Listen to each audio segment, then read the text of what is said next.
Hey everyone. So recently on the TEDx that I did called Check Your BS, and your BS brings you success. Check your BS for success. The whole thing alluded to your belief systems, the things you've allowed yourself to believe about yourself. And I mentioned three key ways to check your BS. The first one was start at the heart. The second one was check your focus and your feed. And the third one was check your words because they shape your world.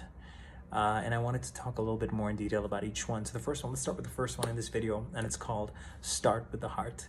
So what's really important is I want to invite you always to check. Somebody said, when can you check your BS? Somebody asked me, when can you check your BS?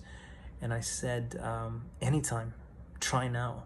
Think about any area of your life where you could be getting better. And that's what I mean by start with the heart. There are some things we've allowed to keep with ourselves. Let me give you a really easy example. I'm playing on the playground. When I'm 4 years old, I push somebody off the swing because I want the swing. I get the swing. But now when I'm 20 and I'm a team leader somewhere, I'm trying that exact same tactic or that power play, and it works. But it doesn't work when I'm leading a bigger team. It doesn't work when I become a manager, a senior manager, a director. It just doesn't fly anymore. People call it what gets you here won't get you there. And that's a very, very big truth. So think about any area of your life where you're struggling and go to the heart of it and think, what have I allowed myself to believe about myself in that area of my life? Because that's a great way of starting with the heart. I also say start with yourself. And I tell the story of an airline pilot, somebody on the airlines. Any airline that's taking off doing a safety briefing will say the words, in the event of an emergency, oxygen masks will drop from the ceiling. Be sure to put yours on first and then help children and others around you. Now, every parent on that flight is cringing and going, no way, I'm gonna let that happen. But there's a reason for it. It's because you can't help everyone if you don't have yourself in order first. So if you're not feeding yourself and your belief systems first, how are you going to help your kids? How are you going to help your teams? How are you going to, if you don't feed and fuel yourself, how do you have enough to feed other people? And that's what I mean by start with the heart. Always look, and check on some limiting beliefs that you might have had.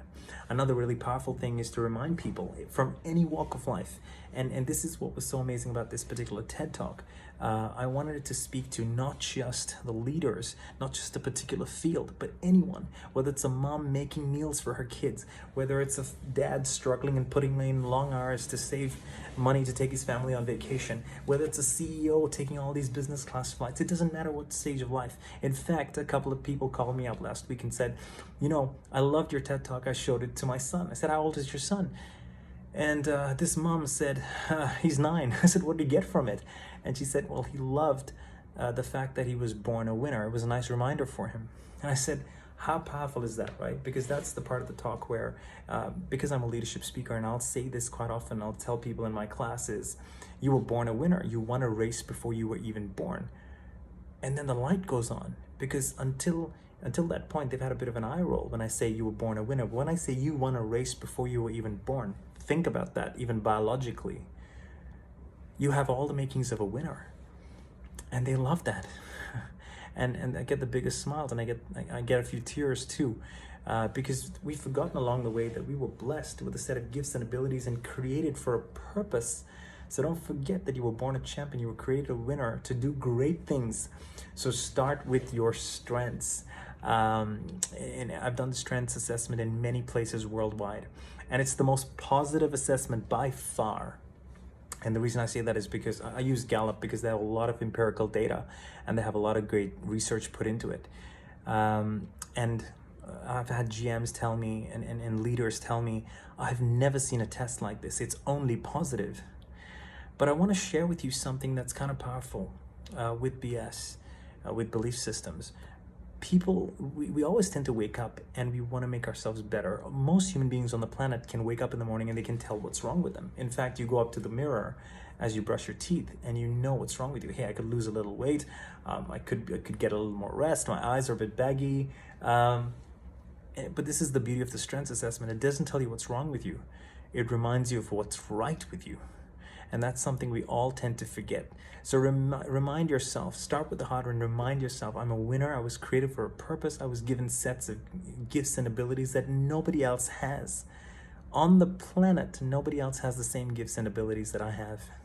And I'm special, and I'm loved, and I'm cared for, and I'm blessed, and I was born and created with a purpose, and I've got to fulfill that purpose. So that's my first start with the hard bit, and I'll come back to you with some more videos as we progress. But I love you, appreciate you. We'll speak soon. Have a great evening from Michael in Singapore.